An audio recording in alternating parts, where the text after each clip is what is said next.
저는 우리 여러분과 함께 더하지도 말고 빼지도 말라.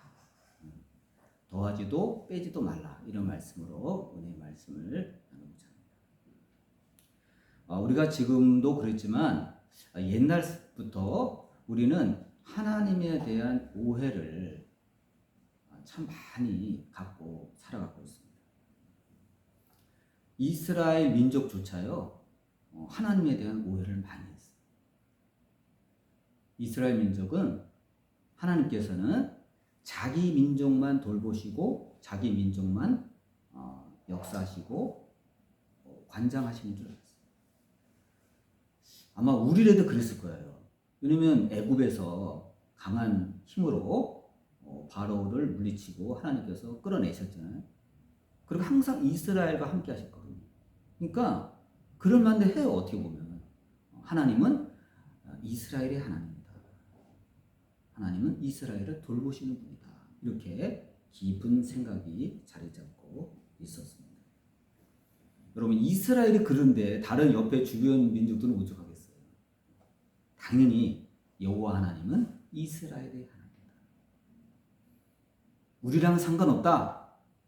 우리는 우리가 믿는 신을 믿고 가면 된다. 이렇게 알고 있었습니다. 그래서 그들은 우리는 우리가 믿는 신이 지켜준다. 그렇게 생각을 하게 됐죠. 근데 여러분, 우리가 나중에 보니까 어떻게 판명이 됐죠? 그들이 자기들의 신이라고 믿고 있던 신들은 사실은 그 지역을 관할하는 귀신들에 불과했고, 이스라엘의 하나님은 단지 이스라엘에만 국한된 하나님이 아니라 본 세계적인 것을 관장하시고 주관하시고 이끄시는 진짜 하나님이라는 것을 이스라엘도 알게 되고 주변 민족도 알게 됩니다. 근데 이것을 어떻게 이스라엘이 알게 됐냐면요, 처음에 몰랐죠. 늘 이스라엘만 챙기시는 분으로 알았죠. 그런데 그걸 언제 알았냐면요, 이스라엘이 범죄하여 저 바벨론의 포로로 끌려가고 나서야 그것을 알았어요. 왜냐면 마치 여러분, 다른 곳에 우리가 갔을 때 전파가 수신되듯이 거기서도 이스라엘 땅이 아니잖아요. 잠깐 타고 바벨론 땅이잖아요. 근데 거기서 있을 때 하나님의 음성이 들리는 거예요. 그곳에서 하나님의 활동이 포착되는 거예요. 그걸 누가 먼저 포착했죠? 선지자들이 포착을 했어요. 다니엘을 비롯한 에스겔, 예레미야 이런 분들이 포착을 했어요. 물론 예레미야는 이스라엘을 벗어나지 않았습니다. 그럼에도 불구하고 예레미야는 이미 알았어요. 우리 하나님은 이스라엘만 살피시고 보호하시는 분이 아니라 전 세계를 아우르고 통치하시는 분이라는 것을 예레미야는 알았어요. 근데 저 타국의 포로로 끌려갔던 다니엘은요, 더 잘 알았죠. 왜? 거기서 하나님의 음성이 들립니다. 하나님이 계시하시고 환상을 보여주시는 거예요. 그래서 이들이 이스라엘의 하나님은 그 팔레스타인이라는 그곳에만 머물고 관장하시는 분이 아니라 전 세계의 역사를 주관하시는 분이시구나. 그것을 이들이 알게 되었습니다. 그리고 기록을 했어요. 그래서 오늘날 우리에게까지 이 말씀이 전해집니다. 여러분, 내가 항상 얘기했지만 여러분, 성경은요 보통 책이 아니에요. 정말 우리가 믿는 하나님은요 보통 하나님이 아니에요. 항상 우리가 생각하는 것 그 이상의 능력을 갖고 계신 분입니다. 그러니까 여러분, 성경은 우리에게 구원의 소망을 주는 책인 동시에 한편으로는요 두려운 책이에요. 왜냐하면 하나님이 계시하신 대로 모든 세상의 역사가 차근차근 진행되고 있기 때문입니다. 성경의 예언이 우리랑 상관없이 하나하나 이루어지고 있기 때문입니다. 우리가 같이 읽은 다니엘서의 기록을 보면요, 너무 신기해요. 어떻게 이렇게 딱딱 맞을 수가 있지? 너무 신기해요. 하나님께서는 다니엘에게 바벨론 제국의 모습뿐만 아니라 바벨론 제국이 망하고 들어서게 될 페르시아 제국, 또 페르시아 제국이 망하고 들어서게 될 헬라 제국, 그리스 제국이죠. 또 헬라가 망하고 들어서게 될 로마 제국, 또 로마가 망하고 여러 가지의 문명을 거쳐서 마지막 때에 적그리스도가 나타날 것까지 이미 다니엘에게 계시하셨다는 겁니다. 오늘 이 시간은요, 약간 성경 공부도 겸하는 시간이 될 것 같아요. 여러분, 다니엘서 같이 읽은 7장에 보면요, 하나님은 바로 다니엘이 포로가 되어 잡혀온 그 바벨론 제국을요, 사자로 묘사했어요. 그것도 날개가 달린 사자.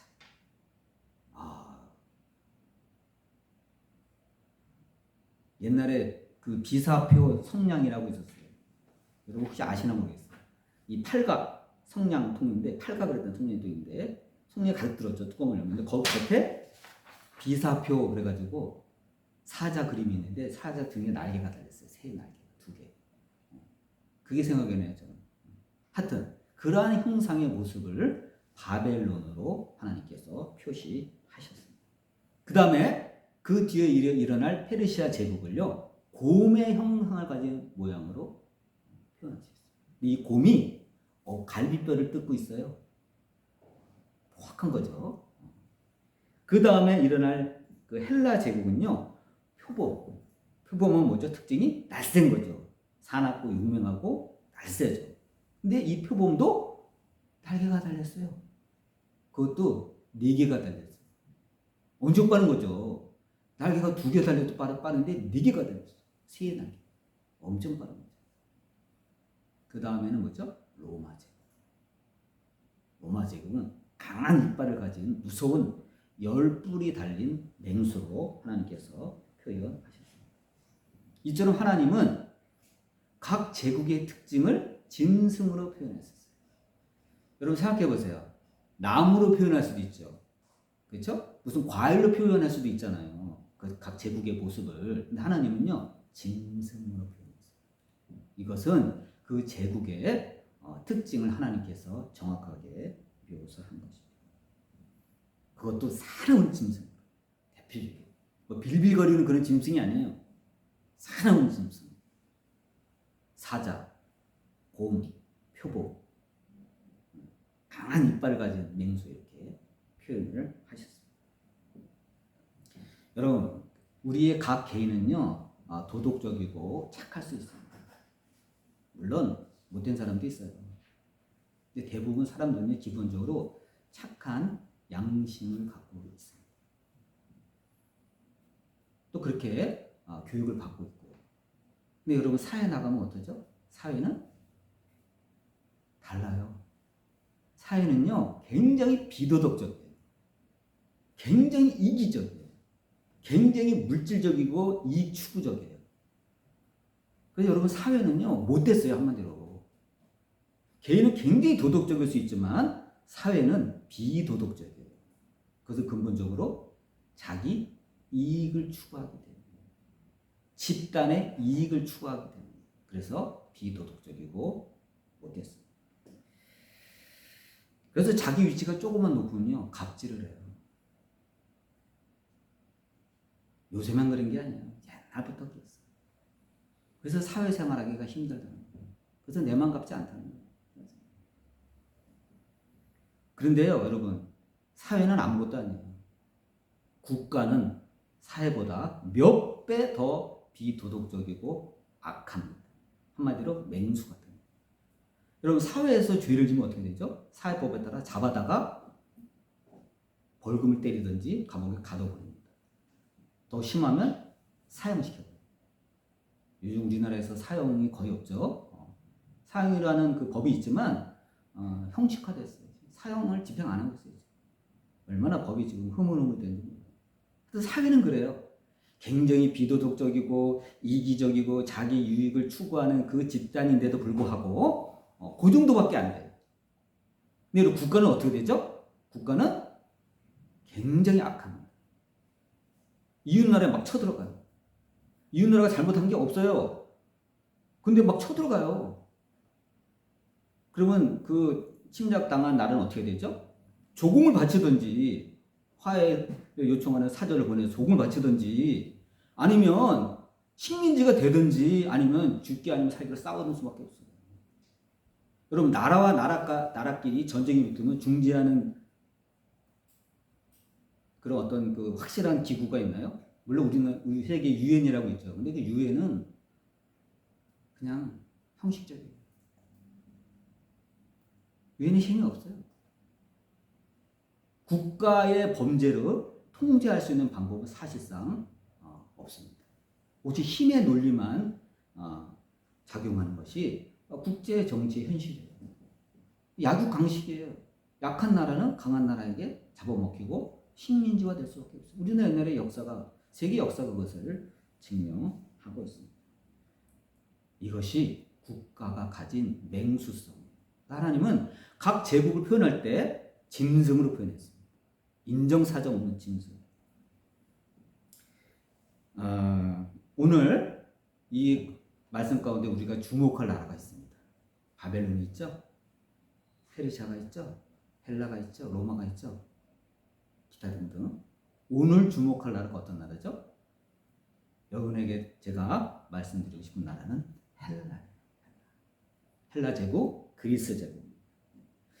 앞서 말했듯이 이 헬라 제국은 표범으로 표현했고 하나님께서 등에 날개를 가졌다 그랬어요.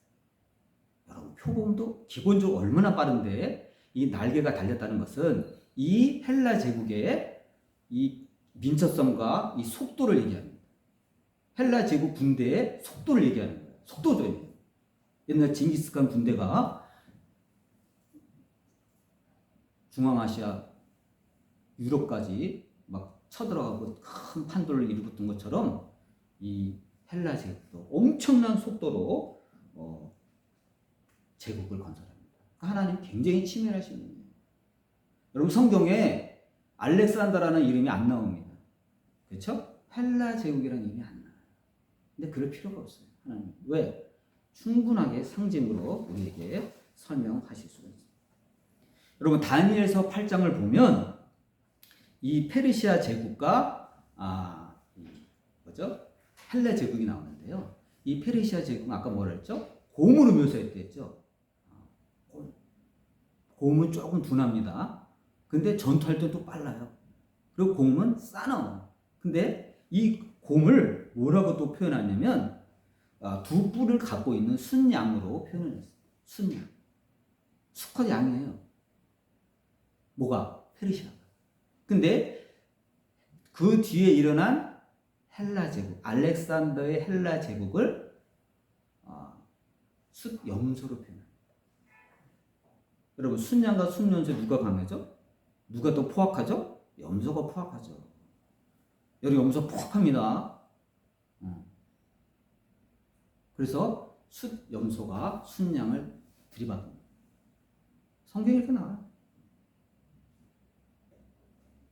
그 여기 역사를 보면 알렉산더가 20살에 약간의 나이로 아버지의 뒤를 이어서 왕위에 등극한 다음에 분열되어 있는 그리스를 통일한 다음에 그 다음에 세계로 나간다.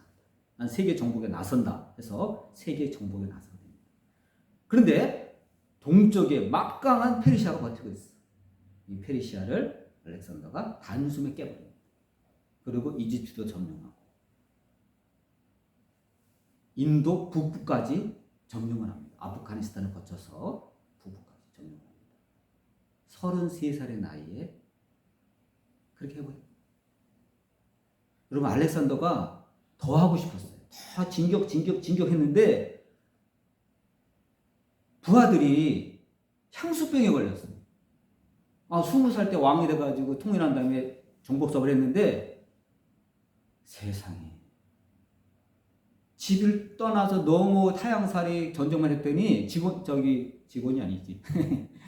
근데 군인들이 전부 향수병에 걸렸어. 그래가지고 왕이시여 우리 전쟁 못합니다. 왜? 뭐 전리품도 좋고 다 좋은데 집에 가고 싶습니다. 우리 자식도 보고 싶고 마누라도 보고 싶고 그래서 살 수 없이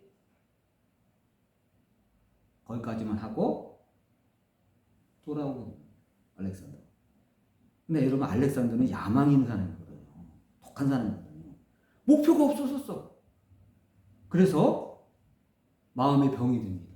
야, 부하들이 내 마음을 불러주는구나. 저기 얼마나 영토가 많은데 부하들은 향수병에 걸리고 이 알렉산더는 더 정복을 못해가지고 아쉬운 마음을 달래다가 그만 33살에 요절하고 합니다. 여러분 역사를 보면 알렉산더가 죽자마자 어떻게 되죠? 4명의 부하 장군에 의해서 제국이 4등분됩니다. 여긴 내 거야, 여긴 내 거야 하고 힘센 장군들이 4명이 각각 나는 거지. 근데 이것도 여러분 다니엘서 7장 8절에 이미 예고가 돼 있어요. 진짜 대단해요. 이렇게 돼 있어요. 그 후에 내가 또 본즉 다른 짐승 곧 표범과 같은 것이 있는데 그 등에는 새의 날개 4이 있고 그 짐승에게 또 머리 4이 있으며 권세를 받았더라. 와, 그 짐승이요 머리가 4이래요. 좀 아까 얘기했죠. 4명의 장군에 의해서 헬라 제국이 4등분 된다. 성경이 이미 나와 있어요. 여러분 성경이 여러분 우습게 알면 안 돼요. 여러분. 성경이 소름 끼치도록 무서운 책이에요. 알렉산드라 태어나기도 전에 그렇죠? 바벨론 시대에 언제라고 그랬죠? 여기 벨사상 왕 원년에 하나님 이미 다니엘에게 계시한 거예요. 아, 참 우리 하나님이 위대해요.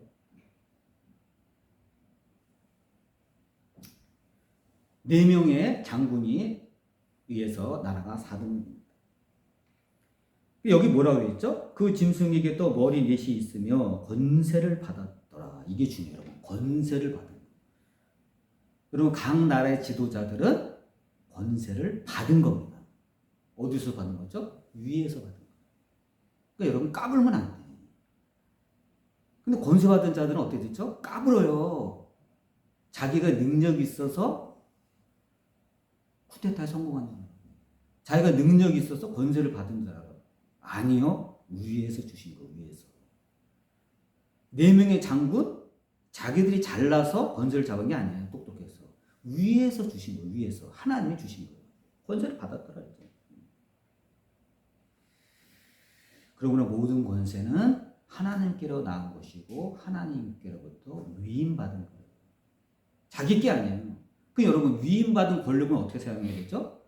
겸손하게 써야 돼요. 소중하게 써야 돼요. 남용하면 안 돼요. 꼭 필요할 때 써야 돼요. 그런데 이 세상이 그래요? 안 그렇죠. 남용합니다. 자기 건 줄 압니다. 막 화를 휘두릅니다. 이걸 모르고 자기 권력에 도취돼서 행패를 부리고 하다가 결국은 어떻게 되죠? 부끄럽게 죽는 거예요. 여러분 알렉산더가 죽은 다음에 알렉산더 부인이 있을 거 아니에요. 그렇죠? 알렉산더의 첩이 있었을 거 아니에요. 권력자들은 첩들을 많이 거는 거 살잖아요. 자식이 있었을 거 아니에요. 어떻게 됐을까요? 4명의 군인에 의해서 다 살해당했어요. 그래서 맹수라는 거예요. 여러분 권력은 맹수입니다. 맹수. 자기가 10년 이상 모셨던 상관인데 알렉산더가 살아있을 때는 오금도 못 빌고 쩔쩔매던 군인 부하들인데 알렉산더가 죽으니까요 이빨을 들어요. 발톱. 어떻게 그럴 수가 있어요? 왜? 자기들의 권력에 걸림돌이 돼. 방해물이 돼. 다 죽여. 짐승이 짐승. 여러분 권력자들은 성경의 묘사처럼 피도 눈물도 없는 짐승. 그러니까 여러분 권력자들 부러움이 하나도 없어요. 성경의 눈으로 보면 솔직히 다 짐승 같은 사람입니다. 짐승이에요, 짐승. 하나님이 그 짐승의 역할을 맡도록 하나님께서 대역을 주신 겁니다.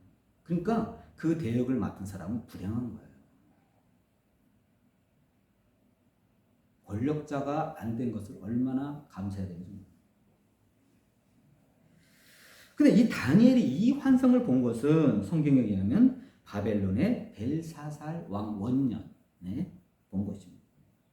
여러분 다니엘은요 언제 사람이죠? 기원전 6세기 사람이에요. 근데 알렉산더는 누구죠? 기원전 4세기 사람이에요. 약 200년의 차이가 있어요. 하나님은 알렉산더 태어나기도 전에 200년에 이미 예고한 거예요. 이렇게 역사가 흐를 것이다.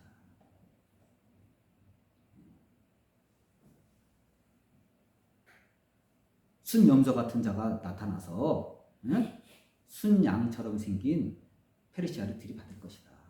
하나님 이렇게 예고하셨어요.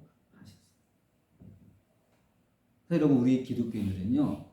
이 역사의 비밀을 알고 있는 사람이에요. 자부심을 느껴야 돼요. 하나님 외에 다른 종교를 내가 폄하하는 건 아니지만 우리는요. 수준이 무지하게 높습니다. 왜? 우리는 성경을 갖고 있고 성경을 믿고 있기 때문에. 하나님이 역사를 주관하시기 때문에 하나님이 미리 예고할 수 있는 거죠. 그래서 다니엘서를 구약의 계시록이라고 해요. 우리 신약에는 요한계시록이겠죠? 구약의 계시록이 바로 다니엘서예요. 별명이에요. 이처럼 성경은 우리 인류에게 구원의 소망을 주는 책인 동시에 매우 두려운 책이에요. 하나님의 아들이신 예수님조차 이미 이사야 선지자가 미리 올 거라고 예고했어요. 미가 선지자도 예고했어요. 여러분 예수님이 그냥 오신 게 아니에요. 이미 구약에 이사야 선지자 미가 선지자를 통해서 하나님이 예고하신 대로 때가 되자 오신 거예요. 여러분 우리도 때가 되자 주님을 믿은 거예요. 이 하나님의 경륜이에요. 하나님의 예고대로 하나님의 프로그램 안에 우리가 들어있는 거예요. 그러니까 여러분 우리는 무엇을 잊고 없고를 떠나서 이 세상에서 뭐 성공과 실패를 떠나서 기본적으로 우리는 정말 날마다 매 순간 하나님 앞에 감사해도 사실 부족한 거예요. 우리가 그걸 알아야 돼요. 여러분 요한계시록 22장 18절에서 19절에 다음과 같은 말씀이 있습니다. 한번 들어보세요. 내가 이 두루마리의 예언의 말씀을 듣는 모든 사람에게 증언하노니 만일 누구든지 이것들 외에 더하면 하나님이 이 두루마리에 기록된 재앙들을 그에게 더할 것이요. 하나님 말씀이 주어졌죠? 그런데 자기 멋대로 이거 부족한 것 같아. 하나님 말씀이 내가 계시받았어 해가지고 여기다 더하면 어떻게 되죠? 성경에 기록된 모든 재앙 그 사람에게 더해버린다. 죽는 거죠. 또 19절에 만일 누구든지 이 두루마리의 예언의 말씀에서 제하여버리면 빼버리면 하나님이 이 두루마리에 기록된 생명나무와 및 거룩한 성의 참여함을 제하여 버리시리라 하였습니다. 천국 못 간다는 거예요. 단지 못 간다고 끝나는 것이 아니라 지옥 가는 거예요. 그래서 하나님은 성경에 없는 사실을 더하지도 말고 있는 사실을 빼지도 말라 이렇게 하나님께서 경고하셨습니다. 여러분 요즘에 유튜브에 보면요 이단들도 굉장히 열심히 유튜브 활동을 합니다. 많은 사람들이 유튜브를 보기 때문에 홍보를 합니다. 근데 그 이단들은 워낙 이단이기 때문에 우리가 알죠. 이건 신천지구나. 이건 하나님의 교회구나. 이단이기 때문에 이제 우리가 압니다. 근데 이단인지 아닌지 영상을 띄우는 사람이 있어요. 성경 같기도 한데 성경 아닌 것 같기도 한데 이런 게 많아요. 예를 들어서 도마복음이라고 있습니다. 도마복음. 여러분 도마는 예수님의 제자죠. 예수님이 부활하셨을 때 못 믿겠다고 버티다가 예수님이 그럼 만져보고라도 믿어라. 그래서 예수님의 손 허리에 있는 그 자국을 창자국을 보고 믿은 사람 아니에요? 근데 도마가 인도까지 가서 복음을 전했거든요. 근데 도마 복음이라는 게 그 도마가 지었다는 설명이 있는 복음이라고 해요. 결론부터 얘기하면 가짜입니다. 가짜예요. 이 도마 복음은요 이미 기독교 초창기부터 성경학자들에 대해서 이건 가짜다 판정이 납니다. 그래서 성경 66권에 들어오지 못한 거예요. 근데 이 도마 복음에 있는 게 아니에요. 수많은 유사한 복음이라고 지칭하는 것들이 많아요. 그래서 성경은 학자들 이걸 뭐라 하면 위경이라고 해요. 위경. 가짜 성경입니다. 가짜 성경. 근데 요즘 유튜버 유행하니까 이 가짜 성경 위경들을 소개하는 사이트가 많아요. 그리고 마치 이것을 우리 기독교가 마치 몰래 숨긴 것처럼 숨긴 게 아니에요. 이미 위서라고 위경이라고 이미 1000년도 더 된 판정이 이미 끝난 거예요. 그거를 한심한 자들이 그걸 갖다가 끄집어내서 유튜브에 돌립니다. 아, 여기 예수님 말씀이 또 있다. 여기가 이게 진짜 복음이다. 완전 사기입니다. 속음 아니에요. 세상에는 불량식품 좋아하는 사람들이 있어요. 옛날에 우리 문방구 가면 불량식품 많았죠. 근데 이상하게 불량식품이 화려해. 맛있어요. 이런 거 좋아하는 사람이 있어요. 취향이. 2단 좋아하는 사람이 있습니다. 삐딱선 타는 거 좋아하는 사람이 있어요. 성경 66권을 놔두고 삐딱선을 탄 가짜 성경을 좋아하는 사람이 있단 말이에요. 그래서 취향 아직 있어요. 그리고 자기만 믿으면 좋은데 딴 사람까지 막 호도한다니까. 절대 따라가면 안 됩니다. 이런 사람들은 지옥문 옆에서 어슬렁거리는 사람입니다. 여러분 모든 예언은 신구약 성경 66권으로 딱 끝난 겁니다. 닫힌 겁니다. 왜? 성경 66권의 내용으로 우리가 구원받기에 충분하고 확실하기 때문에 더 이상 이러한 계시는 성경적인 계시는 이미 끝난 겁니다. 닫힌 거예요. 더 이상 뺄 것도 없고 더할 것도 없는 거예요. 그래서 주님이 요한계시록에 더하지도 말고 빼지도 말라 이렇게 경고를 하십니다. 정말 우리가 이 귀한 복음을 믿고 이 구원의 바늘에 든 것은 하나님의 복이에요. 제가 여러분에게 말씀드린 것처럼 성경은 1.1획도 틀림없이 주님이 다니엘서에 예언한 대로 흘러갈 겁니다. 지금도 흘러가고 있습니다. 정말 이 하나님의 말씀을 여러분 굳건히 믿고 흔들리지 않고 온전히 사수하고 믿어서 하나님께서 주신 이 구원을 꼭 쟁취하는 저와 여러분 되시기를 주님의 이름으로 축원드립니다. 기도하겠습니다.